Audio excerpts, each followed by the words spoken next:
अस्सलाम वालेकुम एवरीवन। आज मैं आपके साथ शेयर करूंगा एनटीएस के पास papers for JPMC CMC government medical college. सही है, तो आज हम एनटीएस के पास पेपर्स डिस्कस करेंगे। देखें, ये जो एनटीएस के पास पेपर्स हैं, एनटीएस जितने भी इंस्टीट्यूट्स का टेस्ट लेती है ना, ये उस सब के लिए वैलिड है। तो आप बीएससी नर्सिंग की प्रिपरेशन कर रहे हैं, फार्म डी की या डीपीटी की या बीएसएमएलटी की, और आपका टेस्ट जो है वो अगर एनटीएस लेता है तो आप इसको लेक्चर्स को जो है ना इनको सुन सकते हैं। अच्छा, पहला एमसीक्यू है आपके पास, lowest value of length will be observed in case of bone formation through. बोला lowest value of length, length की कम में से कम वैल्यू किसके अंदर होगी, मतलब हाइब्रिडाइजेशन से रिलेटेड सवाल है। अगर हम sp3 हाइब्रिडाइजेशन की बात करें, sp2 की बात करें, sp1 की बात करें, तो लोवेस्ट वैल्यू ऑफ लेंथ किसके अंदर मिलेगी, वो हमें sp1 हाइब्रिडाइजेशन के अंदर मिलेगी। ठीक है। अच्छा, इसको अगर थोड़ा मैं एलाबोरेट करूं तो देखें, sp1 हाइब्रिडाइजेशन किसके अंदर होती है, अल्काइंस के अंदर होती है। और अल्काइंस में कौन सी बॉन्ड होती है, ट्रिपल कोवलेंट बॉन्ड। और sp2 हाइब्रिडाइजेशन अल्कीन्स में होती है, उनमें डबल कोवलेंट बॉन्ड।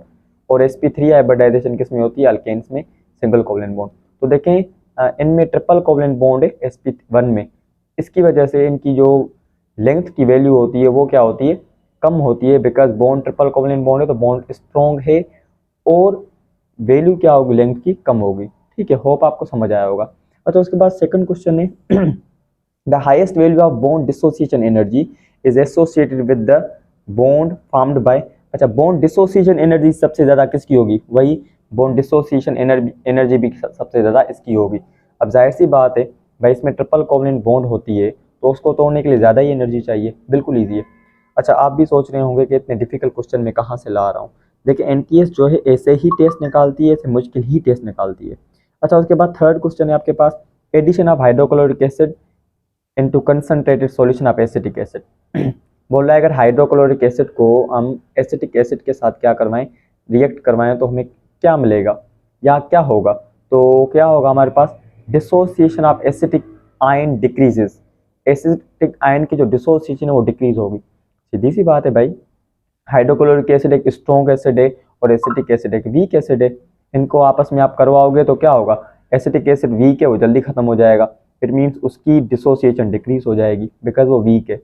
जो वीक होते हैं वो डिसोसिएट नहीं होते, जो स्ट्रॉन्ग होते हैं वो जल्दी जल्दी डिसोसिएट होते हैं। उसके बाद आपके पास फोर्थ क्वेश्चन है, नॉन डायरेक्शनल ओवरलैपिंग। अच्छा, ये चीज़ मैंने खुद ऐड की है इसमें आपको समझाने के लिए, क्वेश्चन में नहीं थी। नॉन डायरेक्शनल ओवरलैपिंग का मतलब लेटरल ओवरलैपिंग जो पाई बॉन्ड में होता है। नॉन डायरेक्शनल ओवरलैपिंग या lateral overlapping of atomic orbitals. बोल रहा है कि नॉन डायरेक्शनल ओवरलैपिंग कौन से ऐसे ऑर्बिटल या ऐसे मॉलिक्यूल के अंदर होती है जिसकी वजह से उसकी शेप मेंटेन रहती है, तो वो नाइट्रोजन है, इसके अंदर नॉन डायरेक्शनल ओवरलैपिंग होती है। उसके बाद आपके पास फिफ्थ क्वेश्चन है, in order to form stable molecular, हाँ, in order to form stable molecular geometry of phosphorus pentachloride central atom will go. अच्छा, बोल रहा है हमें फॉस्फोरस पेंटाक्लोराइड की जो ऐसा समझे जो शेप है वो स्टेबल बनानी है, तो उसका जो सेंट्रल एटम है वो sp3 हाइब्रिडाइजेशन में जाएगा। ठीक है। उसके बाद फिर इंग्लिश का क्वेश्चन आया हुआ है, कॉन्साइज का एंटोनियम क्या है, लेंथी। एफिनिटी का एंटोनियम क्या है, डिसलाइक। उसके बाद फिर आपके पास सवाल आया हुआ है question number 8, for having 5 degenerated atomic orbitals.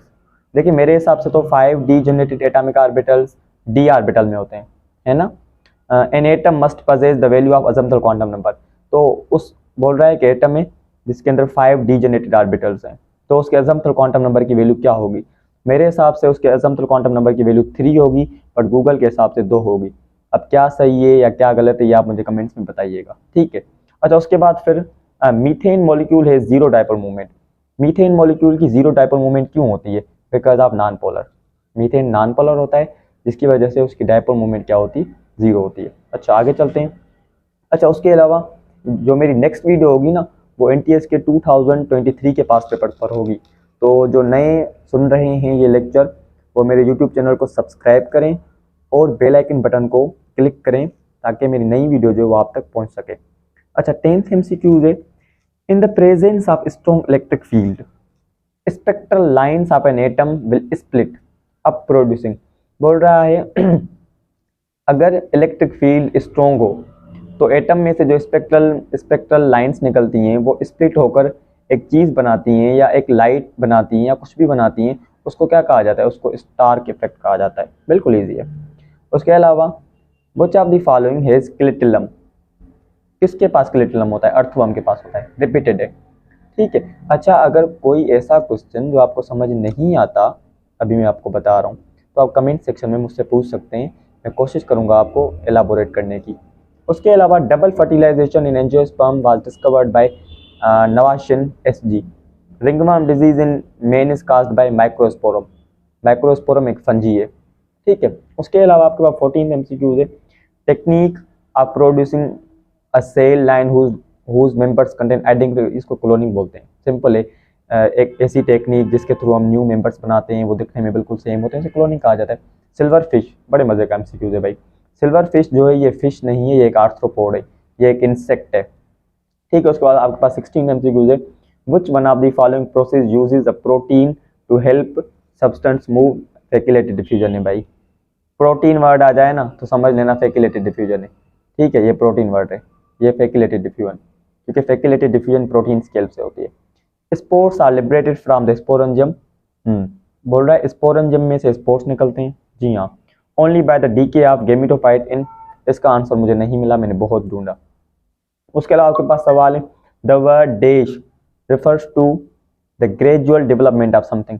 किसी चीज में जब आहिस्ता आहिस्ता डेवलपमेंट आती है तो उसे क्या बोलते हैं? एवोल्यूशन बोलते हैं। उसके अलावा dash are sources that can be replenished by physical and biological means is called renewable sources. जिन चीज़ों को हम दोबारा बना सके उन्हें रिन्यूएबल कहा जाता है। The highest level of biological organisation is ecosystem. फिर इकोसिस्टम से छोटा लेवल कौन सा होता है? कम्युनिटी। उससे छोटा लेवल कौन सा होता है? पॉपुलेशन। आगे चलते हैं जी। 21st एमसीक्यू आपके पास, in an ecosystem dash play important role in recycling of material decomposers. Ecosystem में डिकम्पोजर्स मेन रोल प्ले करते हैं मटेरियल्स को रिसाइकल करने में। एटीपी माइटोकॉन्ड्रिया में बनती है, जहाँ कहाँ ये सवाल आता है। उसके बाद which of the following algae is responsible for red tides? गैनोगोनिया कोलेक्स, ये एल्गी का नाम है जो जिसकी वजह से रेड टाइड्स बनती हैं। The minimum number of forces that can be added using head into tail rule is 2। Water की मैक्सिमम डेंसिटी होती है 4 डिग्री सेंटीग्रेड पर, इजी है बिल्कुल। उसके अलावा in the Einstein's mass energy equation c represent the speed of light. Rate of change of momentum, जी भाई याद कर लेना, फिजिक्स में जब भी वर्ड रेट आ जाए मतलब टाइम की बात हो रही है। Rate of change of momentum P upon T.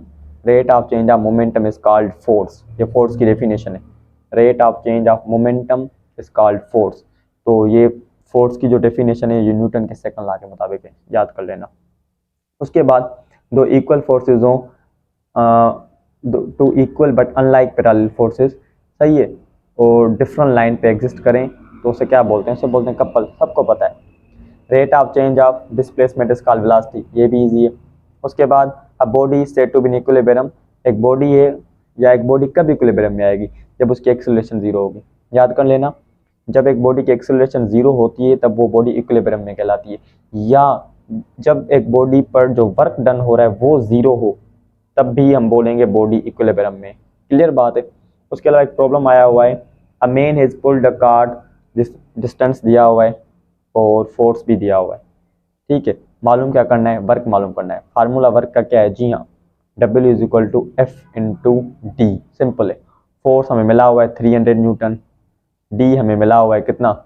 35, multiply करोगे जवाब आ जाएगा आपके पास ये वाला। Normal human body temperature is, सबको पता है 37 degree centigrade normal human body temperature है, ठीक है। ये रहा आपके पास।